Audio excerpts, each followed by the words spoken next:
Bismillahirrahmanirrahim. Assalamualaikum warahmatullahi wabarakatuh.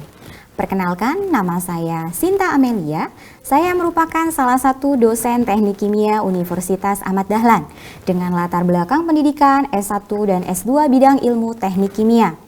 Kali ini saya akan menjelaskan salah satu mata kuliah kurikulum inti teknik kimia, yakni operasi perpindahan massa dan panas. Sebelum saya menjelaskan materi perkuliahan, terlebih dahulu saya akan menjelaskan deskripsi mata kuliah tersebut. Mata kuliah ini berbobot 3 SKS secara teori dan merupakan rangkaian mata kuliah inti operasi teknik kimia. Kurikulum yang digunakan merupakan kurikulum berbasis outcome-based learning dengan capaian pembelajaran lulusan yang diukur pada mata kuliah ini ada dua hal, meliputi yang pertama, mampu mengidentifikasi dan menganalisis masalah dalam bidang teknik kimia menggunakan prinsip dasar teknik kimia. Yang kedua, mampu merancang dan atau mengevaluasi sistem proses di industri kimia meliputi reaksi, separasi, dan penanganan material. Mata kuliah ini secara umum bertujuan untuk meningkatkan kemampuan mahasiswa dalam mengembangkan konsep ataupun teori yang berkaitan dengan perancangan bidang keteknik kimiaan. Kajian utama meliputi konsep dasar perpindahan massa difusional, difusi molekuler, difusi melalui non-stagnan film, transfer massa antar fase, operasi humidifikasi, operasi pengeringan, evaporasi, dan kristalisasi. Perkuliahan dilaksanakan dengan pendekatan student center learning, metode penilaian ataupun asesmen berbasis kompetensi yang mencangkup partisipasi aktif mahasiswa, portofolio tugas-tugas, ujian tengah semester, dan ujian akhir semester. Sistem penilaian pada mata kuliah ini berdasarkan aspek kognitif dan afektif. Oleh karena itu, pada kontrak belajar yang disampaikan pada pertemuan pertama telah disusun penilaian berdasarkan CPL CPMK yang telah dibuat. Penilaian tersebut didapatkan melalui nilai kuis atau tugas, nilai UTS, UAS, kehadiran mahasiswa dalam perkuliahan, dan keaktifan mahasiswa. Hasil penilaian tersebut diinformasikan secara terbuka kepada mahasiswa dan dapat diakses melalui portal akademik mahasiswa. Apabila mahasiswa merasa nilai yang didapatkan kurang memuaskan, maka mahasiswa berhak untuk menanyakan detail penilaian kepada dosen yang bersangkutan. Mahasiswa juga diperkenankan untuk melakukan ujian ulang jika nilai yang didapatkan di bawah B-. Beberapa referensi yang digunakan antara lain yang pertama Brown dengan judul Unit Operation dan yang kedua adalah Faust dengan judul Principle of Unit Operation. Yang ketiga adalah Welty, yaitu Fundamental of Momentum Heat and Mass Transfer. Dan salah satu referensi yang digunakan pada mata kuliah ini berasal dari penelitian untuk materi absorpsi, yaitu Role of the Pore Structure of FAC Catalyst on Heterogeneous Phantom Oxidation, yang merupakan jurnal Q1, Journal of Environmental Chemical Engineering karya publikasi saya pada tahun 2020. Selain itu, terdapat buku ajar ber-ISBN yang menjadi rujukan yakni buku Operasi Perpindahan Massa dan Panas yang disusun bersama dosen tim teaching pada tahun 2021. Media pembelajaran yang digunakan pada mata kuliah ini antara lain media Zoom untuk pembelajaran daring secara sinkron, WhatsApp Group untuk komunikasi dan juga diskusi, serta Google Classroom untuk upload materi dan penugasan. Demikian deskripsi singkat mata kuliah Operasi Perpindahan Massa dan Panas. Berikut ini akan saya sampaikan video perkuliahan saya pada mata kuliah Operasi Perpindahan Massa dan Panas yang diselenggarakan secara sinkron melalui aplikasi Zoom. Terima kasih. Wassalamualaikum warahmatullahi wabarakatuh. Selamat menyimak.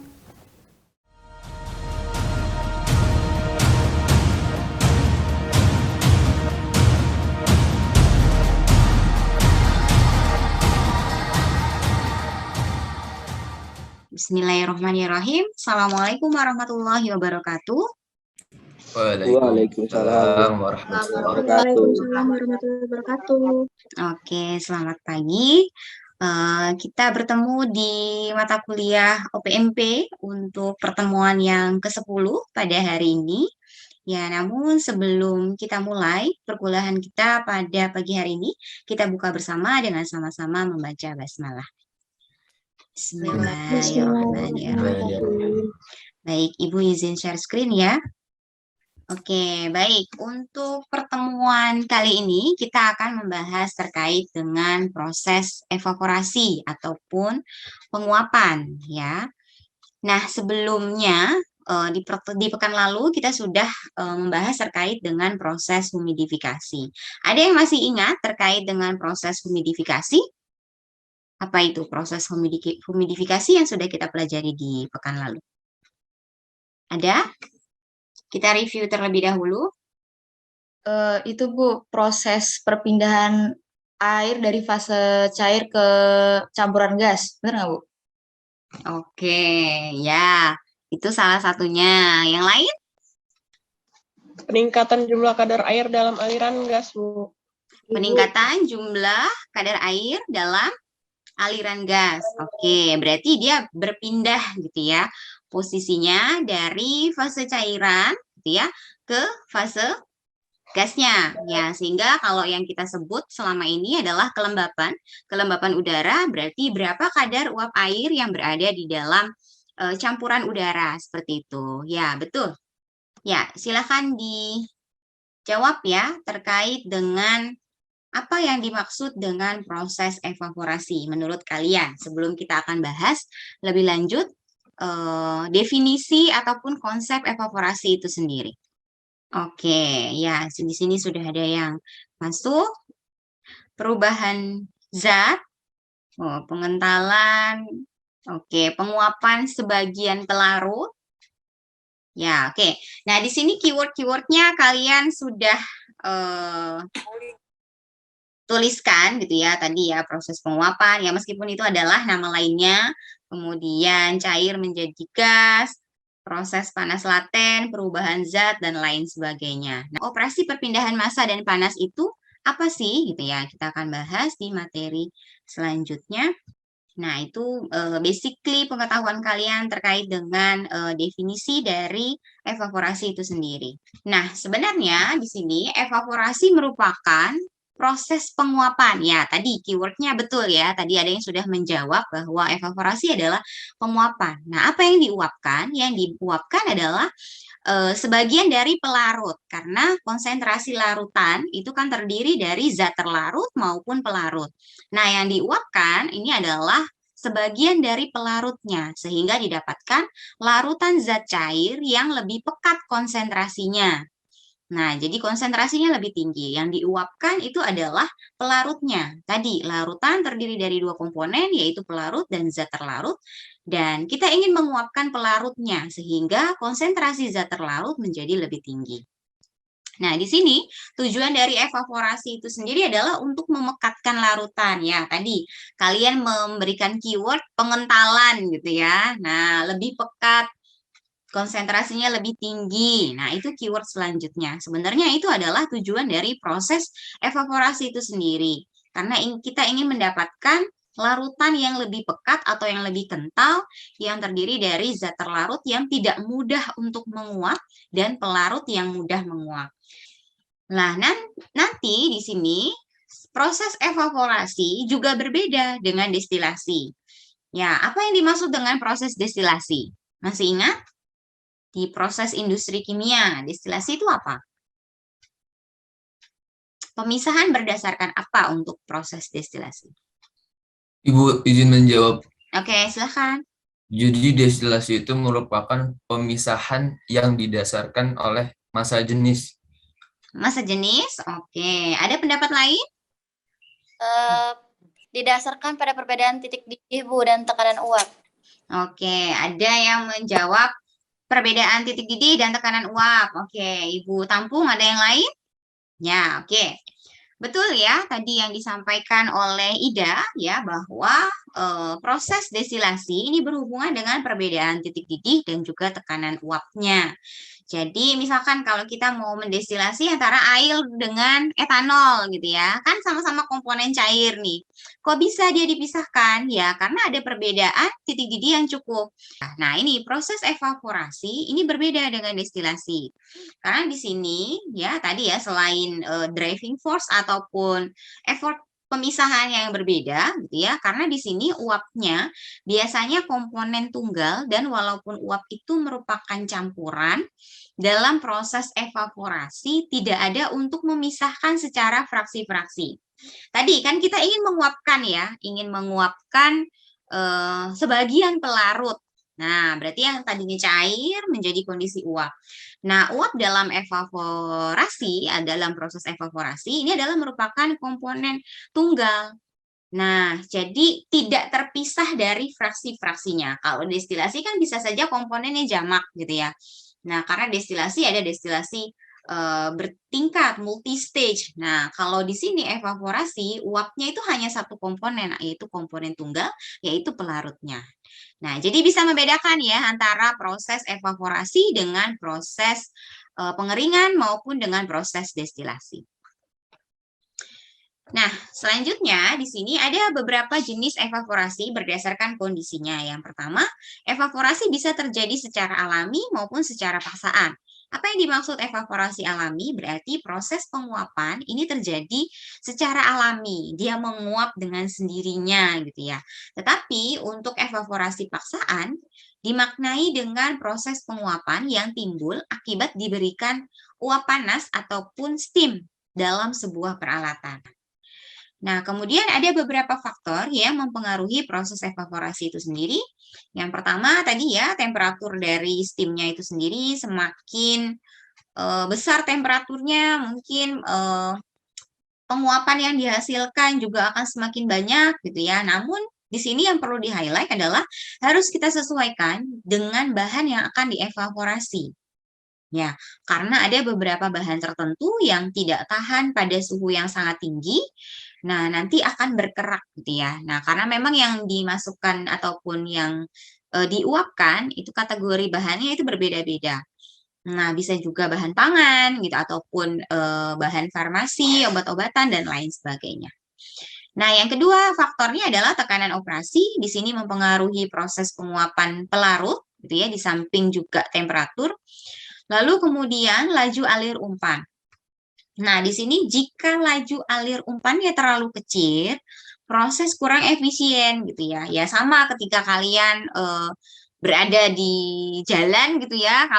Kalau misalkan kalian dengan kecepatan rendah, justru akan semakin lama gitu sampai ke dalam tujuan gitu ya. Tapi kalau semakin cepat, ya resiko untuk terjadinya kecelakaan juga semakin tinggi. Nah, kalau untuk proses evaporasi, bila laju alir umpannya terlalu kecil, prosesnya kurang efisien. Jika terlalu besar, gitu ya, juga kurang efisien juga, ya karena tadi proses evaporasi itu punya waktu tinggal optimum.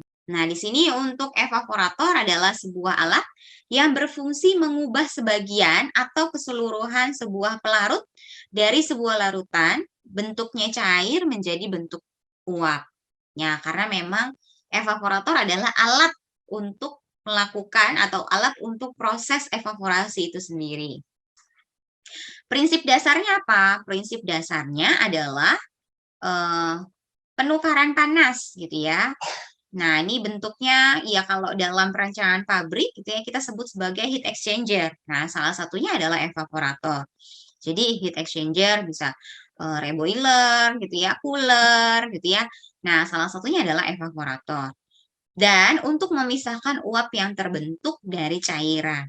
Ya, tadi karena dilengkapi dengan kondenser tadi. Lalu untuk bagian dari evaporator itu sendiri, biasanya terdiri dari 3 bagian, ya, yaitu penukar panas, ya, karena tadi ada heat exchanger itu, bagian evaporasi, bagian menguapkan, ya, ini terkait dengan panas laten, gitu ya. Lalu kemudian pemisahan, untuk memisahkan uap dari cairan, lalu dimasukkan ke dalam kondensor tadi ya, untuk mengembunkan hasil penguapan. Karena penguapan tadi harus dimasukkan ke dalam kondensor untuk diembunkan karena sudah terpisah gitu ya, dikembalikan ke bentuk cairannya. Nah, sampai di sini ada yang ditanyakan terlebih dahulu? Silakan. Ada Ibu. Oke, silakan Budi. Izin bertanya Bu, tadi kan kalau nggak salah evaporasi itu menguapkan sebagian ya Bu. Betul. Nah, aku mau nanya nih Bu, misalkan nih Bu, kita mau mengevaporasi air laut untuk mengambil garamnya Bu. Nah, berarti itu suhu yang digunakan tuh suhu airnya untuk menguap, atau misalkan kan air menguap 100 derajat Celcius Bu. Nah, apakah kita untuk suhunya itu 100 derajat Celcius ataukah di atas itu Bu untuk melakukan evaporasinya Bu? Oke, ya. Pertanyaan bagus ya tadi. Ini aplikasi nyata gitu ya, karena memang sering sekali gitu ya air laut, kemudian kita pisahkan gitu ya komponen cairannya ataupun pelarutnya untuk mendapatkan kadar garamnya. Oke, pertanyaan selanjutnya sudah bisa terbuka? Oke, apakah sudah? Udah, Bu. Sudah Ibu. Oke. Silahkan dijawab. Ada yang sendiri. Oke. Ini yang sendiri maksudnya jomblo gitu ya. Horizontal tube evaporator. Oke. Oh, single effect evaporator. Flowing film, plate. Oke. Nih, basket evaporator. Nih kalian keren berarti mata kuliah proses industri kimianya ya. Masih pada ingat jenis-jenis evaporator ya. Ya, sebagian besar menjawab horizontal, long tube, falling film, single effect ya. Ya, oke. Kan yang falling film, jadi luas bidang kontaknya lebih besar atau lebih luas.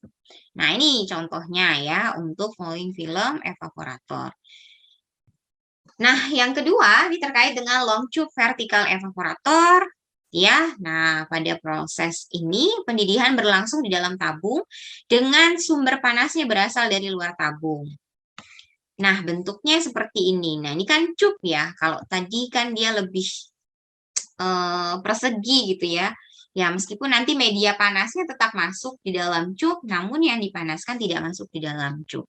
Nah, yang selanjutnya plate evaporator. Ya, dari namanya plate berarti luas permukaannya besar. Lalu plate biasanya tidak rata dan ditopang oleh bingkai, terdapat frame di dalamnya. Nah, ini ya contoh plate evaporator. Ya, di sini A-nya ini adalah produknya, B-nya adalah vapornya, C-nya ini adalah concentrate-nya. Nah, D ini adalah heating-nya, tadi media panasnya. Media panas di sini gitu ya. Nah, lalu kemudian E-nya adalah kondensatnya. Nah, ini hasil dari penguapannya tadi.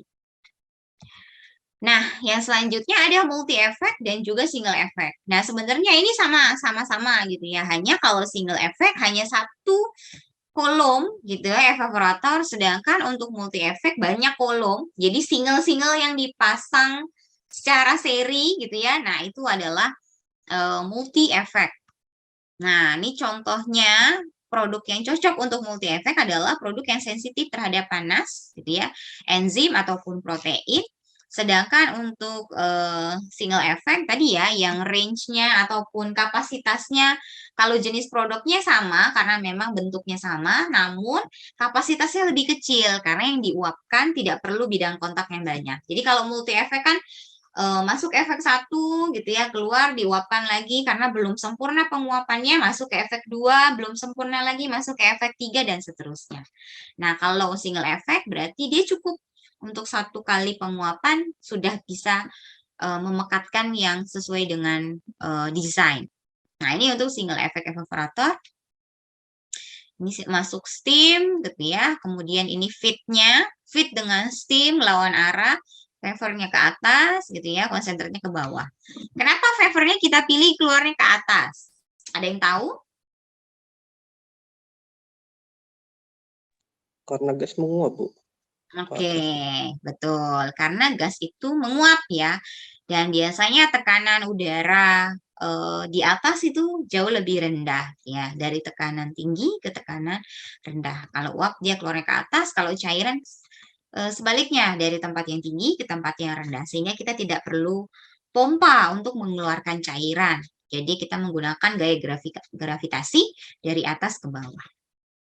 Ya, jadi ini adalah soalnya. Dari soalnya dulu, sudah kalian pahami belum maksud dari soalnya? Sudah? Sudah, Bu. Oke. Kita lanjutkan. Nah, yang pertama ya, di sini terkait dengan banyaknya steam yang diperlukan per jam. Berarti kilogram. Menghitungnya adalah dengan panas yang dibutuhkan dibagi dengan panas yang tersedia. 7 kilopascal dalam absolut. Nah, suhu evaporatornya tadi sudah diketahui 91 derajat Celcius. Nah, suhu steamnya kita nggak tahu nih. Nah, panas laten dan panas laten steam dan evaporator bisa kita cari melalui steam tabel. Nah, tadi ya, karena steamnya ya tadi masih dalam gauge ya, maka kita ubah di dalam absolut. P relatif ditambah dengan P udara. Tadi 200 kilopascal ini adalah P relatifnya, ditambah dengan P udara 101 kilopascal menjadi 301 kilopascal. Nah, jadi satuannya sudah sama ya, sama-sama absolut. 301 kilopascal absolut dan 77 kilopascal absolut. Silahkan, jika masih ada yang belum jelas. Ada Ibu. Oke, silahkan Budi. Yang di bagian sini Bu, aku masih belum paham Bu, yang tadi Bu, yang masalah 70%-nya Bu. Itu 70% dari berapa Bu? Hasilnya 58 Bu itu. Oke, ya. Ya, pertanyaan bagus ya. Nah, jadi ini perhitungan matematis ya. Ini kan 30% ya. Nah, kita tahu 30% ya. 30%-nya adalah 25. Nah, berarti kita bisa hitung 100%-nya enggak? Atau kita baliklah. Tidak menghitung 70%-nya, tapi 100%-nya berapa?